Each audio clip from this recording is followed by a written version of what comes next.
Hello and welcome to News Now on TV360. I am Annetta Felix.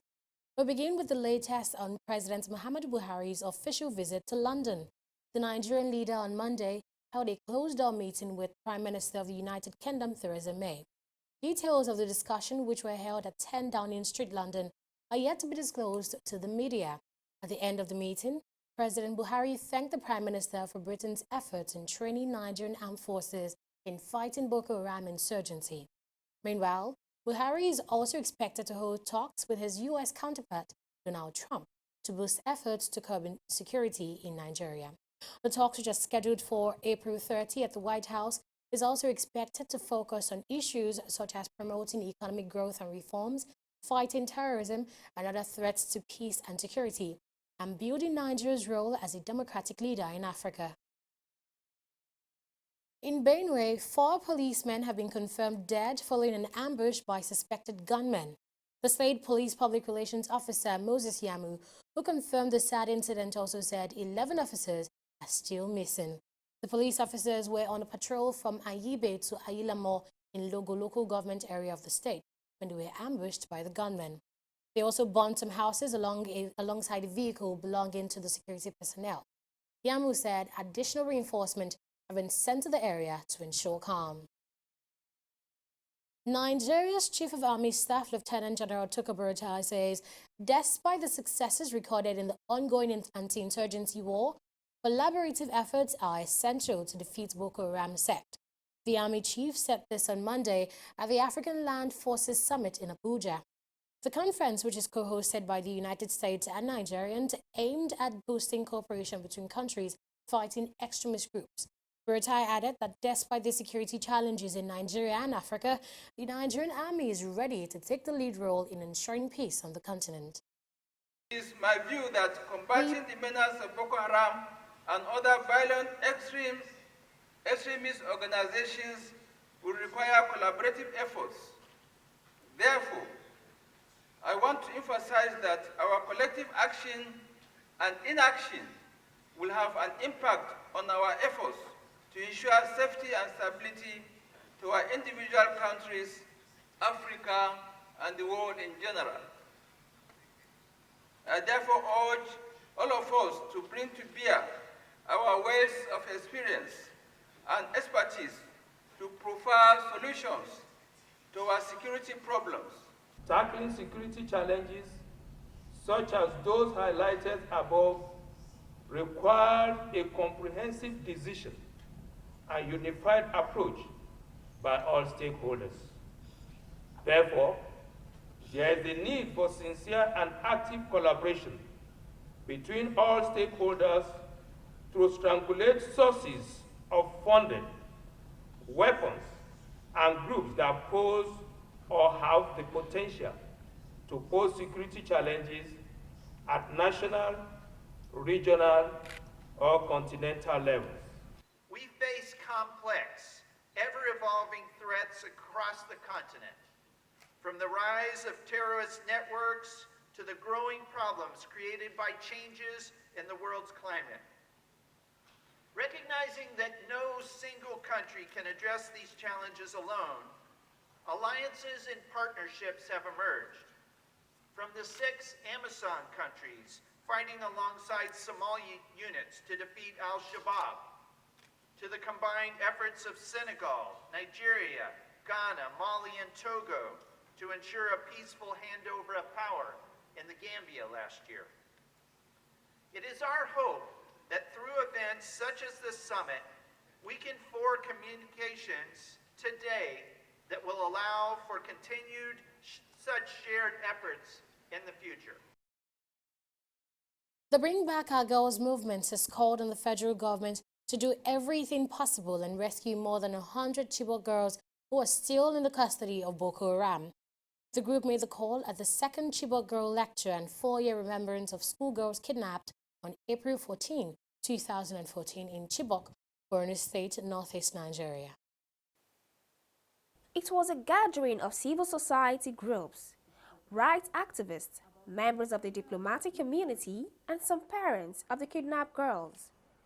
Issues of security, education of the Nigerian girl child, corruption form the basis of discussion here. The political elite in this country have done nothing but to cash in on this poverty, on this ill education of the mass majority of Nigerians. They use them, they have used you and turned your psyche into slaves, slaves of religious and ethnic manipulations. And no son of even a councillor, not to talk of a senator or a chairman or a governor that has been abducted or that has been slaughtered on the streets. The masses allow themselves to be used through religion or ethnicity to divert attention, but to continue to make you into slaves that will be exploited again and again unending. They have not been with the terrorists for 4 hours. They have not been with them for 4 days. They have not been with them for 4 weeks. Ladies and gentlemen, they are today with the terrorists for 4 years. For every single time that our children stay in captivity, it is the failure of government. It doesn't matter that 107 of our girls are back and 105 of the Dapchi girls are back. For every single girl in captivity, it is a failure of the government, and there will be no denying the fact. Speakers at this event were unanimous that terrorism in Nigeria is a creation of the political class, and this is because of politicians' personal gains and quest for political power.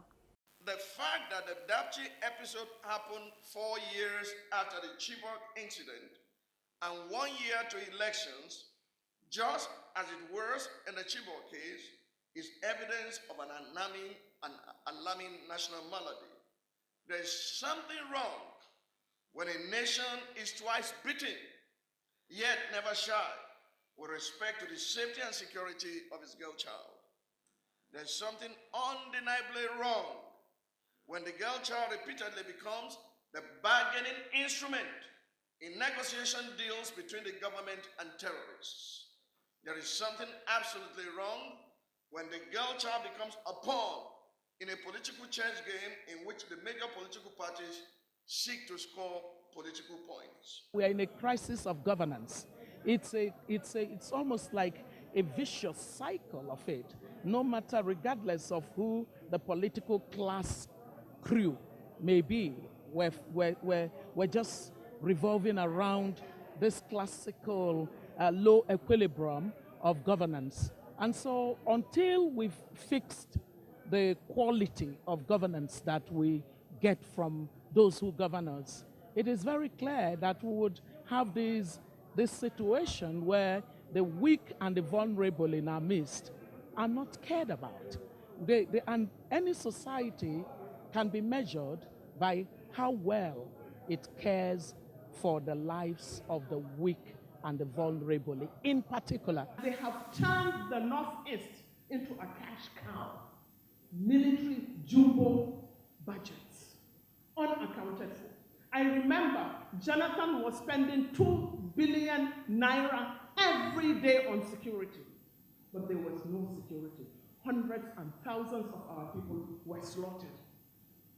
And we also know that the army, more than anything else in Borno and Yobe, have contributed and enforced this so-called terrorism. Terrorism has become a multi-billion-dollar industry. It is a multi-billion-dollar industry. We know. I have been part of a committee that investigated the atrocities of the Boko Haram. And that committee indicted the military more than anything else. There is no house in Borno that the military has not either killed or raped or plundered. There is no house in Borno. There has been committee after committee set up by the government. And the government has failed to bring these people to book. Both the previous and present government in Nigeria have been accused to be largely responsible for insecurity in Nigeria. But the government in power has promised to address all security threats ahead of the 2019 general elections.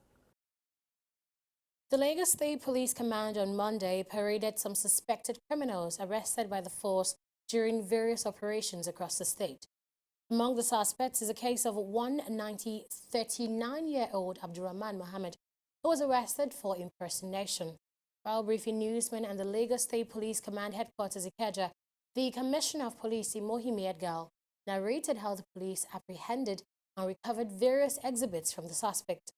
Edgal promised to track other fake pharmacies and also thanked Lagosians for their continued cooperation in combating crime.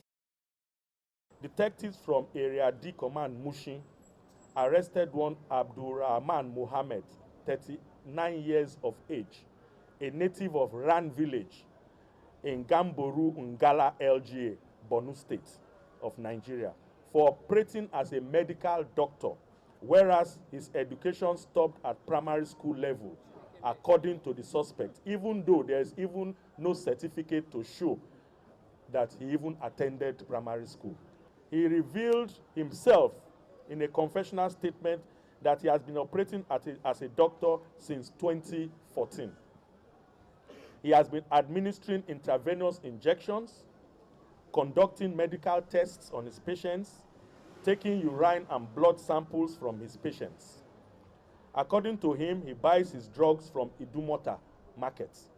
We are currently working with him to ensure that all those quack areas where drugs are being sold that are not registered pharmacists are clamped down immediately. Let me, in my usual manner, thank Lagosians for all the support, all the cooperation they have been giving to the police, both at the local level and at the state command level. This shows that the strategy of community policing, community safety partnership is working in Lagos. The Lagos state government has announced plans to remove all abandoned vehicles on roads across the state. This was announced by the state's Commissioner for Special Duties and Intergovernmental Relations, Oluseyi Oladejo, at a press briefing on Monday. Oladejo said the move was aimed at further addressing traffic decongestion and averting security challenges associated with abandoned vehicles. The commissioner added that Governor Akinwumi Ambode has approved the creation of vehicle recovery unit to ensure the removal of abandoned and accident vehicles on the roads. He said the task will be carried out under the Ministry of Special Duties. The Nigerian government says it will release another list of public officials who allegedly looted the nation's treasury.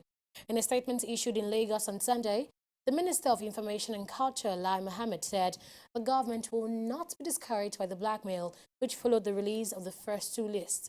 Mohammed acknowledged that the government has always known that corruption would fight back. He stated that politicizing the anti-corruption fight was aimed at preventing the government from releasing more alleged looters' names. The All Progressives Congress (APC) has constituted a 68-member committee to oversee its upcoming National Elective Convention. Osita Ezunaso, the National Organizing Secretary of the party, announced this in a statement on Sunday. The committee is chaired by Badaru Abubakar, Governor of Jigawa State, while its Deputy Chairman and Secretary are Rotimi Akeredolu, Governor of Ondo State, and Ben Uwa Jumogu. The statement was, however, silent on when the convention will hold or when the committee will be inaugurated.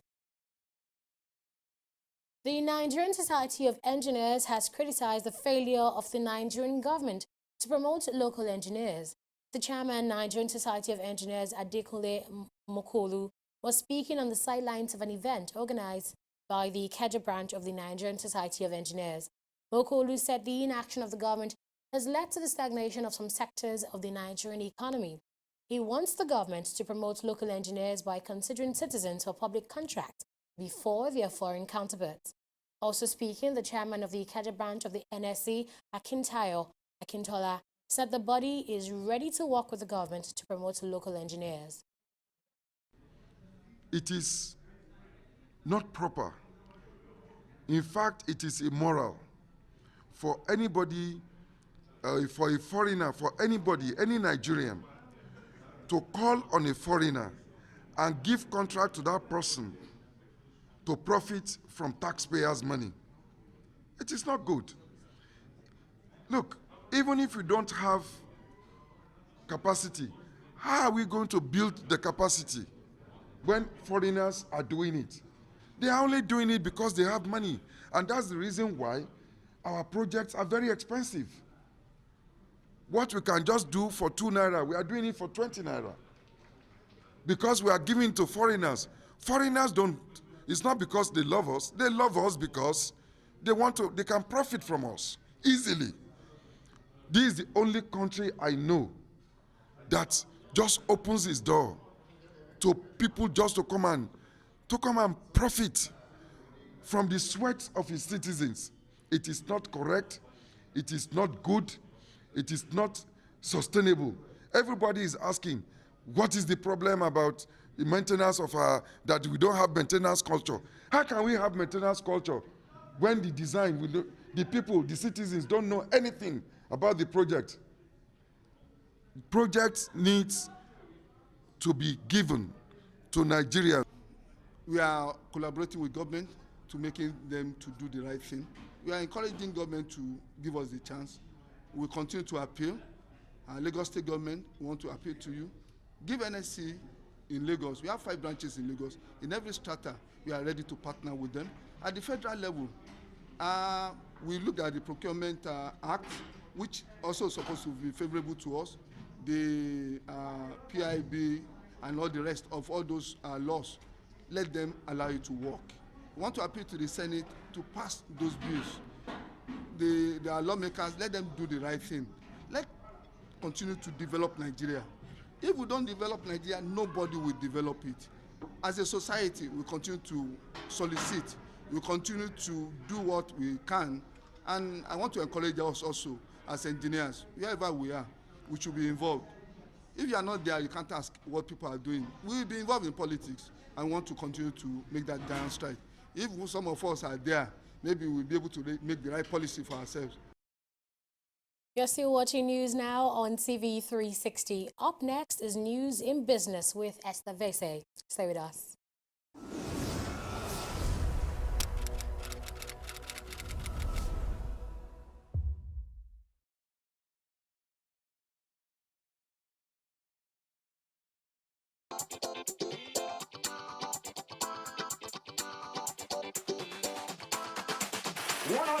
People to get only 10 people to register to vote, 10 new voters.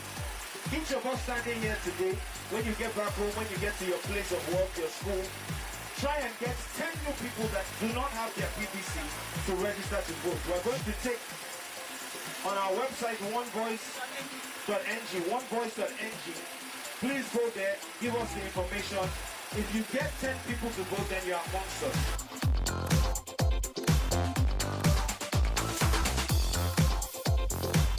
So at least start with your voter's card and begin to use that to bargain about the type of person you want to see on February 16, 2019 and March 2nd on the ballot paper. So we want to focus on people who haven't voted before. It's 100,000 people who are looking to pledge that because that gives us a minimum of 1 million new voters.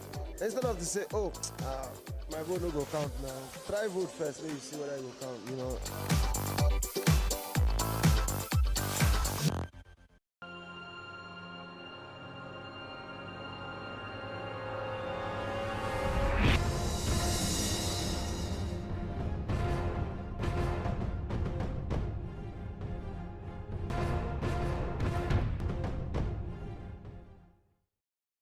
Thank you, Aneta.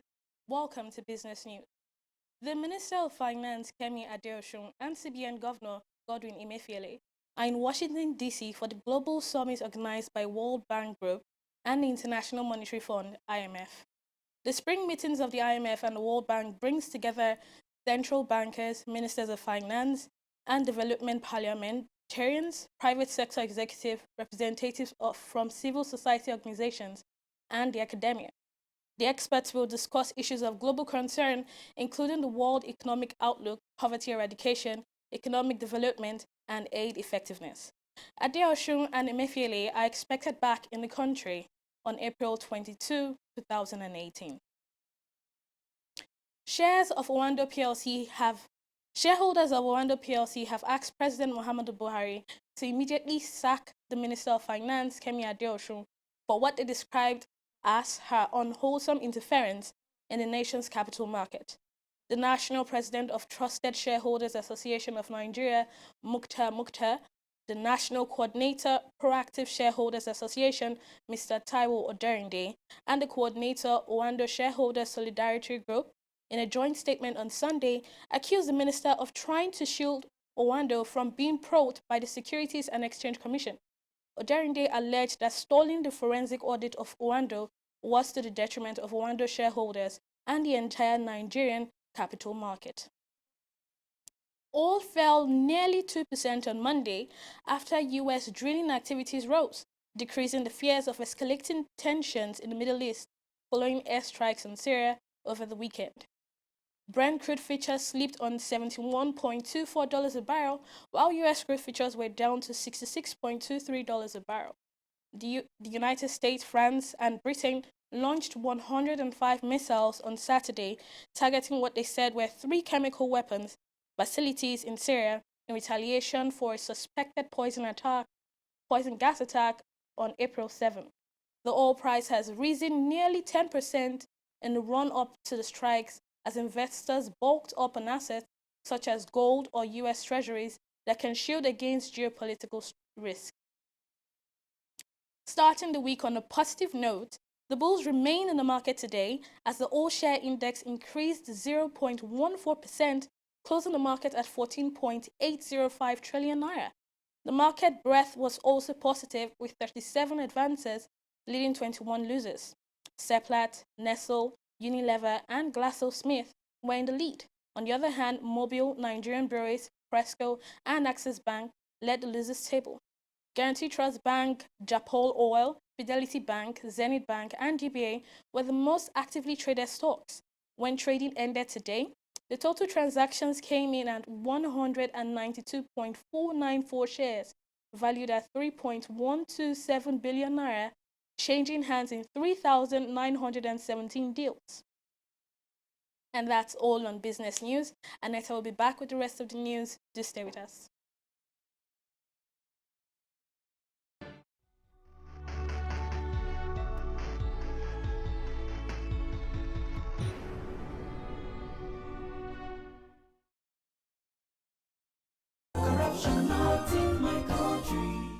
Give him his shoes somewhere here, his phone and everything.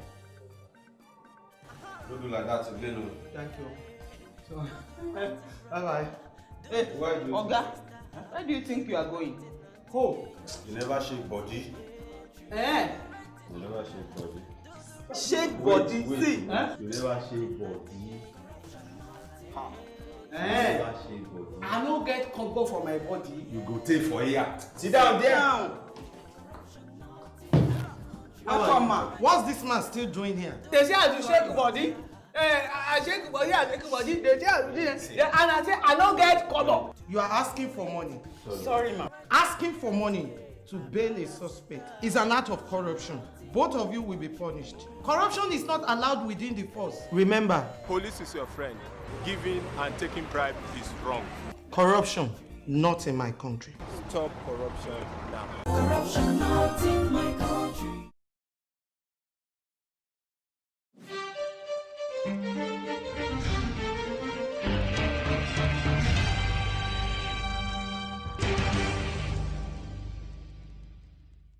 You're welcome back to the rest of the news.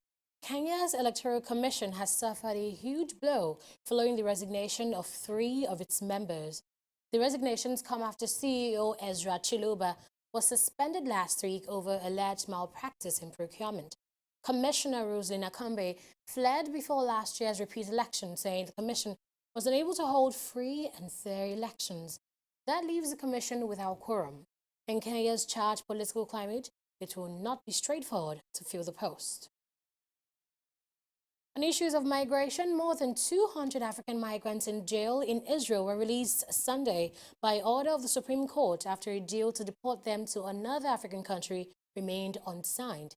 In total, 207 African migrants and asylum seekers were released over several hours from the Saharonim prison in southern Israel. where they had been held since their refusal to voluntarily leave Israel. The Israeli government is still negotiating with a third country believed to be Uganda to take in the migrants who come from Eritrea and Sudan. On Friday, Uganda said that it would accept 500 of the migrants. And in sports, Nigerian athletes recorded an impressive outing at the just concluded 2018 Commonwealth Games in Gold Coast, Australia.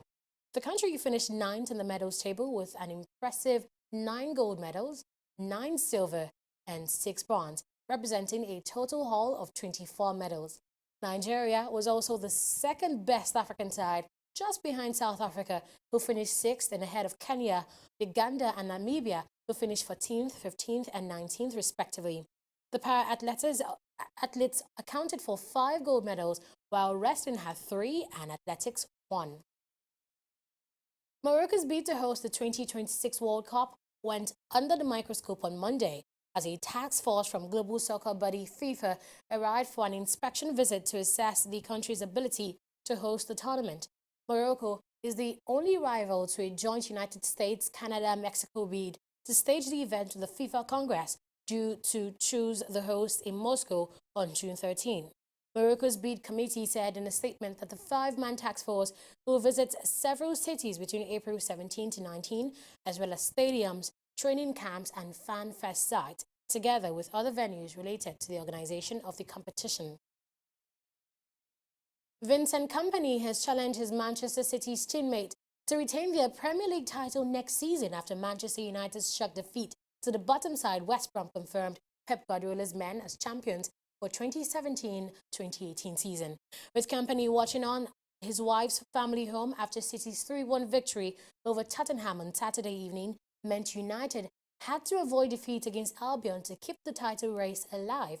However, Jay Rodriguez's goal at Old Trafford ensured the trophy will head to the other side of Manchester for the 3rd time in 7 seasons. It is also City's 3rd Premier League title in their entire history. You're now up to date on News Now. I am Annetta Felix. Bye for now.